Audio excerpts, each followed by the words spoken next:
Hello दोस्तों, मैं हूं आपका अपना देविंदर सिंह चावला। आज मैं फिर आपके सामने आया हूं एक नया वीडियो लेके। इससे पहले जो मैंने वीडियो बनाया था वो प्रोसेसिंग टाइम के ऊपर बनाया था, उसके ऊपर आप लोगों के बहुत अच्छे व्यूज़ आए। उसके लिए आपका बहुत बहुत धन्यवाद।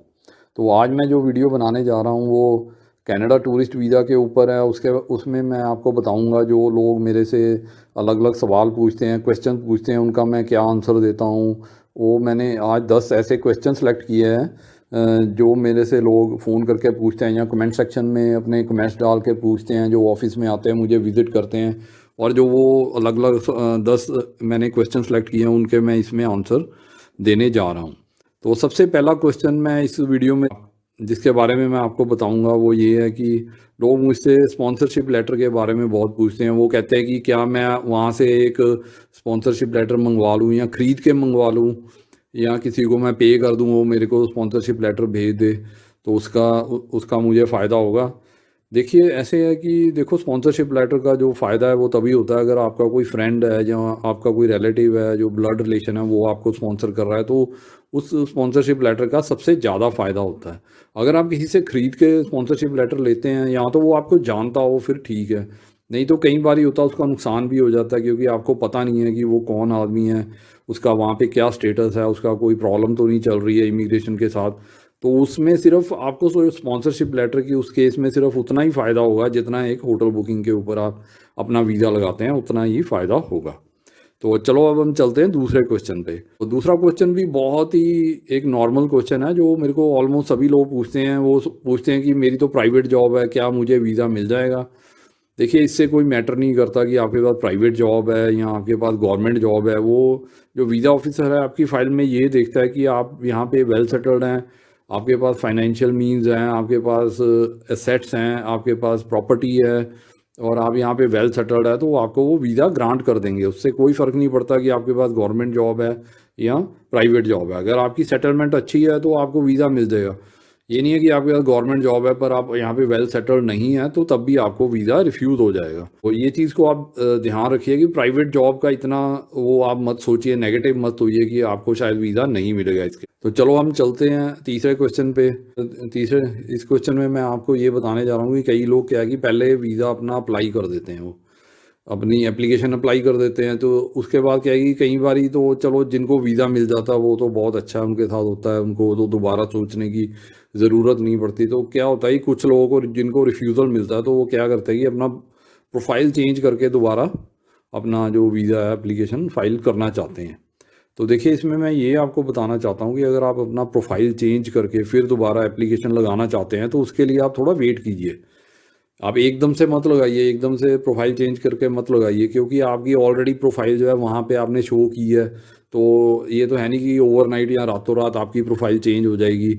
आप मतलब पहले जॉब करते थे तो अब आप बिज़नेस करने लग गए, तो ये तो नहीं है कि आप एकदम ही सेटल हो जाओगे अपने बिज़नेस में और आपका बिज़नेस अच्छे से चलने लग जाएगा। तो इस चीज़ का आप ध्यान रखिए। अगर आप थोड़ा गैप के बाद लगाएंगे, अगर आप अपनी प्रोफाइल चेंज करना चाहते हैं तो आपको थोड़े गैप के बाद अपना जो एप्लीकेशन है दोबारा फाइल करिए। तो अब हम चलते हैं फोर्थ क्वेश्चन पे। ये भी एक बहुत ही आम क्वेश्चन है जो लोग हर ऑलमोस्ट हर आदमी पूछता है कि मैं मतलब आईटीआर कब फाइल करूं। देखिए देखिए, ये क्वेश्चन बड़ा अजीब सा लगता है। देखो, आप इनकम कमा रहे हो तो आपको आईटीआर रेगुलरली फाइल करनी चाहिए। ये नहीं है कि आपने अब ये नहीं है कि आपने अब वीज़ा अप्लाई करना है तो आप आईटीआर फाइल कर रहे हैं, तो इसका बहुत नेगेटिव इफेक्ट पड़ता है। तो अगर आप ऐसे करेंगे कि जैसे अभी आपने आईटीआर फाइल किया और साथ ही साथ आप वीज़ा लगाने के लिए एप्लीकेशन सबमिट कर देते हैं, तो आपका जो है वीज़ा वो रिफ्यूज़ होने के बहुत चांसेस है, क्योंकि वीज़ा ऑफिसर समझ जाएगा कि आपने पहले तो कभी आईटीआर फाइल नहीं की और आप इमीडिएटली आईटीआर फाइल करके अपना वीज़ा एप्लीकेशन अप्लाई कर रहे हैं। तो इसका क्या मतलब है कि आपने सिर्फ वीज़ा अप्लाई करने के लिए ही आईटीआर फाइल की है। तो ये इससे बहुत ज़्यादा ये नेगेटिव पॉइंट है। इससे वीज़ा ऑफिसर के मन में डाउट आएगा आपके प्रोफाइल के प्रति, तो आपका जो वीज़ा है वो रिफ्यूज़ हो सकता है। तो इसलिए जो आईटीआर है वो टाइम पे फाइल कीजिए। एक आध आईटीआर आपकी लेट आईटीआर चल सकती है। ये नहीं कि आपने 3 आईटीआर लगाई है वो तीनों ही लेट लगाई हैं, तो वो उस केस में आपको वीज़ा नहीं मिलेगा। तो अब हम चलते हैं फिफ्थ क्वेश्चन पे। इस क्वेश्चन में मैं आपको ये बताना चाहता हूँ कि देखिए, आप जब कोई भी वीज़ा अप्लाई करते हैं, जैसे हम सपोज करें आपने कनाडा का टूरिस्ट वीज़ा अप्लाई किया है या किसी भी कंट्री का टूरिस्ट वीज़ा अप्लाई किया, तो जब आप पहले शो करते हैं कि मैं तो सिर्फ वहाँ पे घूमने जाना चाहता हूँ और वहाँ पे मैं जाके थोड़े दिन घूमूंगा, 15 दिन घूमूंगा और वापस आ जाऊँगा, आप अपने आइटिनरी में ये लिखते हैं। पर जब आपको वीज़ा मिल जाता है तो उसके बाद आप सीधा ही वर्क परमिट की बात करना शुरू कर देते हैं। या कई बार क्या होता है कि आप शेयर कर देते हैं उस वीज़ा को, मतलब ऑनलाइन शेयर करते हैं, लोग यूट्यूब पे भी वीडियो डालते हैं और मतलब ओवर करते हैं उस चीज़ को, ओवर करके मतलब ये शो करना चाहते हैं कि मेरे को वीज़ा मिल गया, मैं वापस नहीं आऊँगा। तो ऐसा कोई भी इंडिकेशन मत दीजिए आप अपने वीज़ा के प्रति, वीज़ा ऑफिसर को। अगर आप ऐसी इंडिकेशन देंगे कि मैं मतलब मेरे को अब ये वीज़ा ग्रांट हो गया तो मैं तो अब वापस नहीं आने वाला, मैं वहीं रहूँगा, तो इस चीज़ से आपका जो नेगेटिव जो वीज़ा ऑफिसर को इम्प्रेशन जाएगा, उसके कारण आपको एंट्री भी वहाँ पे रोक सकते हैं। आप जब कनाडा में लैंड करेंगे वहाँ से भी आपको वापस भेज सकते हैं, तो आपको एंट्री रिफ्यूज़ कर सकते हैं। तो इस चीज़ का आप ध्यान रखिए, जब आपको वीज़ा ग्रांट हो जाता है तो आपका बिहेवियर वैसा ही रहना चाहिए। आपने यही शो करना है कि मैंने यहाँ पे विज़िट करने के लिए आना, थोड़े दिन के बाद मैंने वापस चले जाना। तो अगर आप दूसरे तरह का बिहेवियर शो करेंगे, आप मतलब अनसीरियस हो जाएंगे थोड़ा, आप जैसे ही वहाँ पे लैंड करते हैं इमिग्रेशन पे, जैसे आपको क्वेश्चनिंग होगी तो आप सीरियसली उसको जवाब दीजिए, according to the condition of your visa जवाब दीजिए। अगर आपका वीज़ा विजिटर वीज़ा का तो एज ए विजिटर ही जवाब दीजिए। ये ना हो कि आप उनको मतलब बड़ा लैक्सली रहें और मतलब आप अनसीरियसली उनको जवाब दें और आपके जो जवाब से कुछ ऐसा इंडिकेशन उनको मिल जाए कि आप नहीं वापस जाने वाले, तो आपको वो एंट्री रिफ्यूज़ कर देंगे और आपको एंटर नहीं करने देंगे। तो इस चीज़ का आप ध्यान रखिए। आप अपने जो वीज़ा की कंडीशन है उसको फुलफ़िल करने की कोशिश कीजिए, उसी के हिसाब से आप अपना काम करिए और उसी के साथ अपनी आप एक्टिविटीज़ रखिए। तो इसके बाद हम चलते हैं सिक्स क्वेश्चन पे। जो इस क्वेश्चन में क्या है कि बैंक स्टेटमेंट जो मैं हमेशा आप बताता हूँ कि ये एक आपकी बैंकिंग हिस्ट्री है, आपकी फाइनेंशियल हिस्ट्री है। तो बैंक स्टेटमेंट कब बनानी चाहिए, तो लोग मतलब क्या करते हैं कि जैसे आज आपने वीज़ा लगाना, तो आज मतलब 1 महीने के बाद अगर आपने वीज़ा लगाना, आज आपने सोचा है वीज़ा लगाने की, तो आज ही बैंक स्टेटमेंट बनानी शुरू करते हैं।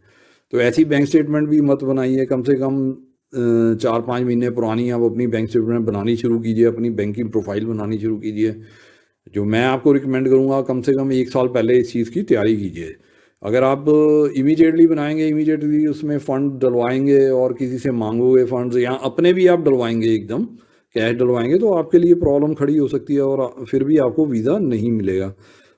उससे क्या होता है कि जो वीज़ा ऑफिसर को ये मैसेज आता है कि आपने सिर्फ वीज़ा लगवाने के लिए अपनी बैंक में पैसे डलवाए हैं, वैसे आपके पास फंड्स नहीं हैं। तो इस चीज़ का आप ध्यान रखिए।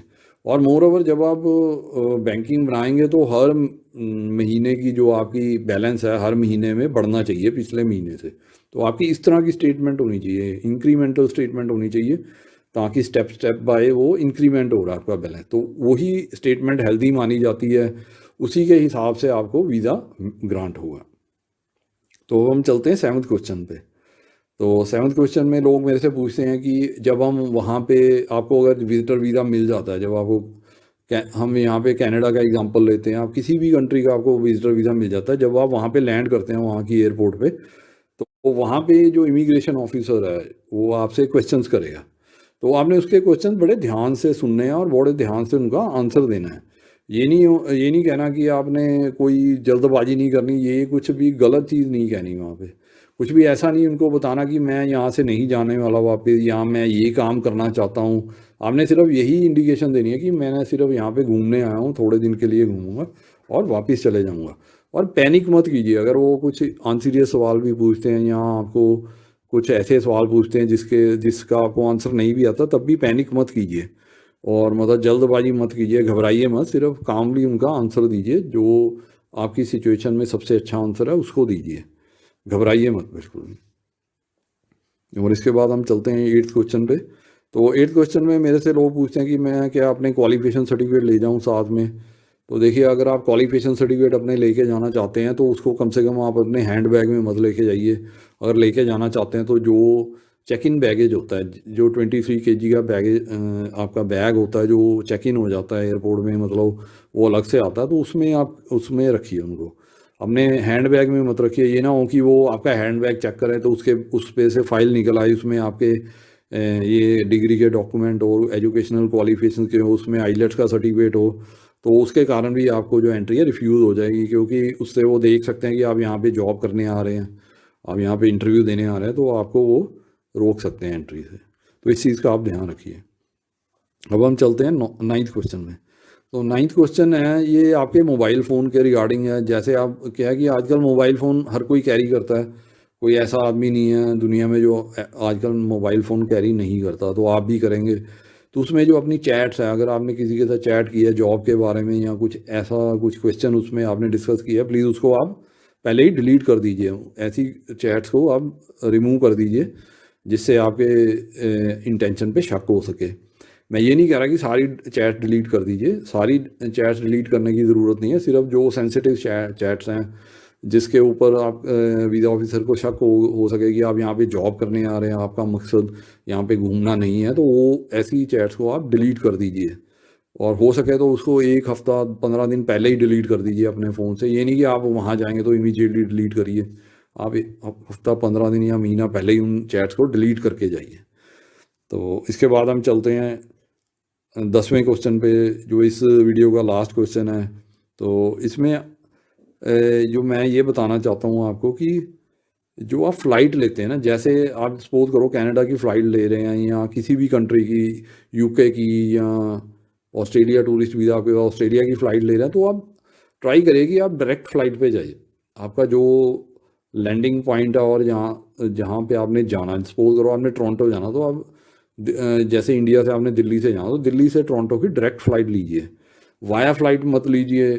ये ना हो कि उसके ज़्यादा स्टॉप्स हों। अगर सपोज करो आपकी अगर डायरेक्ट फ़्लाइट बहुत कॉस्टली पड़ रही है और 1-2 स्टॉप वाली फ़्लाइट कम पैसों में मिल रही है, तो मैं बात समझता हूँ। उसमें अगर बहुत ज़्यादा डिफरेंस, अगर 1-2 हज़ार रुपये का डिफरेंस है, तो आप डायरेक्ट फ़्लाइट लेके जाने की कोशिश कीजिए। उसका ये फ़ायदा होता है कि आपको एक तो बीच में स्टॉप नहीं आपके आते और आप जल्दी पहुंच जाते हैं अपने डेस्टिनेशन पे। दूसरी बात ये है कि अगर आपके बीच में स्टॉप्स होंगे, क्या होता है कई बार वहाँ पे फ़्लाइट चेंज करनी होती है, तो उसके लिए ट्रांजिट वीज़ा भी चाहिए होता है। तो हो सकता है कि आपके ध्यान से ये चीज़ स्किप कर जाए और आपके पास ट्रांजिट वीज़ा ना हो, तो वहाँ पे आपको हैरेसमेंट फेस करनी पड़ सकती है, आपको वापस भी भेजा जा सकता है।